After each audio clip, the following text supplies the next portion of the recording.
নিশ্চয়ই খুব ভালো আছেন। নমস্কার বন্ধুরা, আজকে আমি আপনাদের সামনে লোবিয়া অর্থাৎ বরবটি কলাইয়ের একটা রেসিপি নিয়ে এসেছি।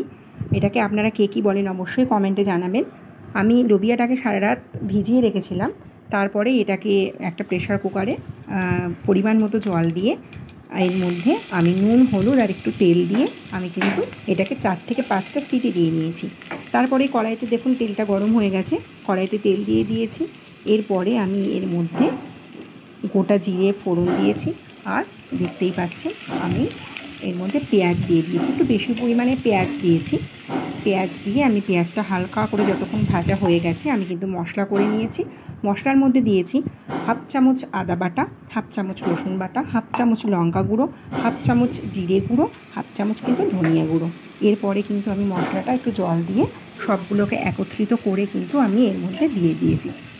আর অল্প এর মধ্যে হলুদ দিয়েছি, যেহেতু হলুদ আর লবণটা কিন্তু দিয়ে আমি যেহেতু লোবিয়াটাকে সিদ্ধ করে নিয়েছি, তার জন্য কিন্তু আমি এর মধ্যে কিন্তু অল্প করে হলুদ দিয়েছি। আর আপনাদেরকে স্কিপ করে গেছি, আমি অল্প হালকা একটু লবণ দিয়েছিলাম। আর তারপরে এর মধ্যে একটু কাশ্মীরি লঙ্কার গুঁড়ো দিয়ে দিয়েছি যাতে কালারটা খুব ভালো আসে। আর আমার কাছে যেহেতু টমেটো ছিল না, তার জন্য আমি টমেটোটা দিতে পারিনি। আপনারা চাইলে অবশ্যই দিতে পারেন, দিলেও কিন্তু খুব ভালো টেস্টটা আসে। যেহেতু আমার কাছে ছিল না, তার জন্য আমি এর মধ্যে একটু সস অ্যাড করেছি। এর মধ্যে সসের বোতলের মধ্যে সসটাও অল্পই ছিল, যার জন্য সসের বোতলের মধ্যে একটু জল দিয়ে ওটার মধ্যে দিয়ে দিয়েছি। এবার কিন্তু মশলাটাকে আমি ভালো করে কষিয়ে নেব। মশলাটা কিন্তু ভালো করে কষিয়ে না নিলে কিন্তু রেসিপিটা আমাদের ভালো হবে না, খেতেও ভালো হবে না, কাঁচাটে গন্ধ থেকেই যাবে। আমি এর আগেও বলেছি, ওর জন্য যতক্ষণ না তেলটা ছেড়ে যায় মশলাগুলো থেকে, ওর জন্য ততক্ষণ কিন্তু আমি ঢেকে ঢেকে ঢেকে ঢেকে ভালো করে কষিয়েছি। আর এরপরে কিন্তু আমি ক্র্যাশ করে একটু কাসুরি মেথি দিয়ে দিয়েছি। কাসুরি মেথিটা আমার খুব ভালো লাগে, আর গন্ধটাও বেশ সুন্দর ভালো লাগে। যার যার ভালো লাগে অবশ্যই দেবেন, আর যার যার ভালো লাগে না তারা স্কিপ করে যাবেন।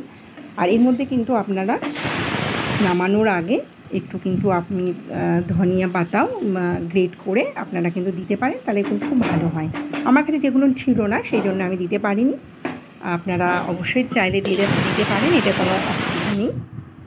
তারপরে যেহেতু এটা সকালবেলার ব্রেকফাস্ট, সেহেতু আমাকে খুব তাড়াতাড়ি উঠতে হয়, তাড়াতাড়ি করতে হয়। বাচ্চাদের যেহেতু একটু হেলদি দিতে হয়, এতে প্রচুর পরিমাণে ফাইবার থাকে। আর এটা কিন্তু ডায়াবেটিস রোগীদের পক্ষে ভীষণ ভালো। যাদের ডায়াবেটিসে ভুগছেন তাদের পক্ষে কিন্তু এই লোবিয়াটা খুব ভালো, এটা অনেকক্ষণ পেটটা ভরা থাকে। তারপরে দেখুন আমার লোবিয়াটা খুব আমি দেখিয়ে দিয়েছি আপনাদের, খুব ভালো করে এটা কিন্তু সিদ্ধ হয়ে গেছে। আমি এরপরে কিন্তু এটাকে দিয়ে দিয়েছি, দিয়ে কিন্তু এটাকে আমি ভালো করে এটাকে নেড়ে, দেখতেই পাচ্ছেন কালারটাও কিন্তু খুব ভালো এসছে। এবার ফোটার পরে কিন্তু কালারটা আরও খুব সুন্দর চলে আসবে। এবার আমি ঢেকে দিয়েছি। তারপরে দেখতে পাচ্ছেন আমি অল্প আটা নিয়েছি, তার মধ্যে ক্র্যাশ করে আজওয়াইন দিয়ে দিয়েছি, একটু লবণ দিয়ে দিয়েছি। আর এই হাতা যেটা দেখলেন তার মাপে আমি 1 চামচ সাদা তেল দিয়ে দিয়েছি, আর একটুখানি আদা দিয়ে দিয়েছি। লঙ্কা দিইনি, যেহেতু ওরা এটা লোবিয়ার সাথে খাবে, তার জন্যই আমি লঙ্কাটা দিইনি। আপনারা চাইলে দিতেই পারেন। এরপরে আমি বিটরুট গ্রেট করে বিটরুট দিয়ে দিয়েছি, যেহেতু আমার বাচ্চারা বিটরুটটা খেতে চায় না, একটু শক্ত শক্ত বলে, তার জন্য কিন্তু আমি এইরকম করে পরাঠা বানিয়েই ওদেরকে খাওয়াই। দেখতেই পাচ্ছেন কি সুন্দর হয়েছে কালারটা। কিন্তু এইটুকু ঝোল না রাখলে লোবিয়া কিন্তু এই ঝোলটাকে টেনে নেবে, তখন কিন্তু ভালো লাগবে না। দেখুন খুব সুন্দরভাবে তৈরি হয়ে গেছে। এবার এই দিকে কিন্তু আমি আটাটাও, আমার পরোটাটাও কিন্তু খুব ভালোভাবে করা হয়ে গেছে, পরোটা বেলা হয়ে গেছে। এবার কিন্তু আমি এটাকে সেঁকে নেব। সকালবেলা আমি দুটোই পরোটা করব ওদের জন্য, যে দুটো টিফিনে দিতে হয়, ওর জন্য আমি দুটো কিন্তু করে নিয়েছি। দেখুন কালারটাও কিন্তু খুব সুন্দর এসছে। আর আমি এটাকে ঘি দিয়েই ভাজি, আমি এটাকে তেল দিয়ে ভাজি না, ঘি দিয়ে, একটু ভালো ঘি নিলে, অল্পই ঘি লাগে, খুব বেশি ঘি লাগে না।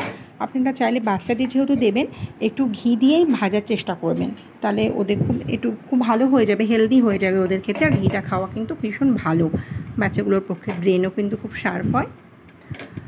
আর লোবিয়াটা আপনারা অবশ্যই বাড়িতে চেষ্টা করবেন। আর এইভাবে অরেঞ্জ পরোটা, রেড পরোটা এইভাবে কিন্তু করতেই পারেন। গাজর দিয়ে কিন্তু আমাদের অরেঞ্জ পরোটা হয়ে যায়, বিটরুট দিয়ে রেড, আবার অনেক রকম ভেজিটেবলস দিয়ে কিন্তু কালারিংও হয়ে যায়, যেটা আমি আলু পরোটা, ভেজিটেবল পরোটা, ওর মধ্যে পনির টানির দিয়েও কিন্তু পরোটা বানিয়ে আমি বাচ্চাদেরকে দিয়ে দিই।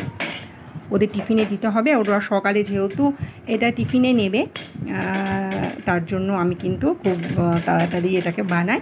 আর সকালবেলা ওরা যেহেতু বয়েলড খেয়ে যায়, বয়েলড ভেজিটেবল আর ডালিয়া দিয়ে যেহেতু ঘি দিয়ে আমি ওদেরকে খাইয়ে দিই, সেহেতু এটা ওদের ব্রেকফাস্টের জন্যই টিফিনের জন্য দিয়ে দিই স্কুলে। আর আমার যেহেতু হাজব্যান্ডও যাবে তার জন্য আমাকে একটু বেশি পরিমাণে করতে হয়। ওরা বেরিয়ে গেলে, ওরা 7:30-20 মধ্যে বেরিয়ে পড়ে, তারপরে আমার হাজব্যান্ড 9টায় চলে যায়। এবার তারপরে আমার হাজব্যান্ডের জন্য আমাকে তৈরি করতে হয়। এইভাবেই অল্প অল্প ঘি দিয়ে আপনারা ব্রেকফাস্টটা বানাবেন, দেখবেন এটা খুব ভালোই লাগবে। আর আমি তো যে ঘিটা নিয়েছি এই ঘিটা দিয়ে করবেন। এই ঘিটাও কিন্তু খুব ভালো ঘি, কারণ বাজারে তো এখন অনেক রকম অনেক কোয়ালিটির ঘি পাওয়া যায়, কোনটা ভালো কোনটা খারাপ কিছুই বোঝা যায় না। তো এই ঘিটা খেয়ে আমার বাচ্চাদের কোনো প্রবলেম হয়নি, তার জন্যই আমি আপনাদের সাথে এটা শেয়ার করলাম।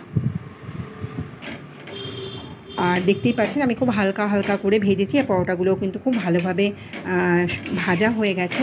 একটু ডিপ ডিপ করে এরকম হাতা মানে খুন্তি দিয়ে যদি এরকম চেপে চেপে দেওয়া যায় তাহলে কিন্তু ভেতরটাও কিন্তু খুব ভালোভাবে ভাজা হয়ে যায়। দেখতেই পাচ্ছেন আমার পরোটাগুলোও হয়ে গেছে, ওরাও রেডি হয়ে গেছে। ওদেরও ব্রেকফাস্ট আমি ওদের টিফিনটা আমি রেডি করে দিয়েছি। দেখতেই পাচ্ছেন কত সুন্দর লাগছে। আপনাদের যদি এই চ্যানেলটা ভালো লাগে অবশ্যই সাবস্ক্রাইব করবেন। রান্নাগুলো কেমন হয়েছে অবশ্যই বলবেন। আর যদি কোনো ভুল হয় অবশ্যই নিজ মনে ক্ষমা করে দেবেন। আর কমেন্ট করবেন, কমেন্ট করে জানাবেন, শেয়ার করবেন। আর নমস্কার বন্ধুরা, খুব ভালো থাকবেন।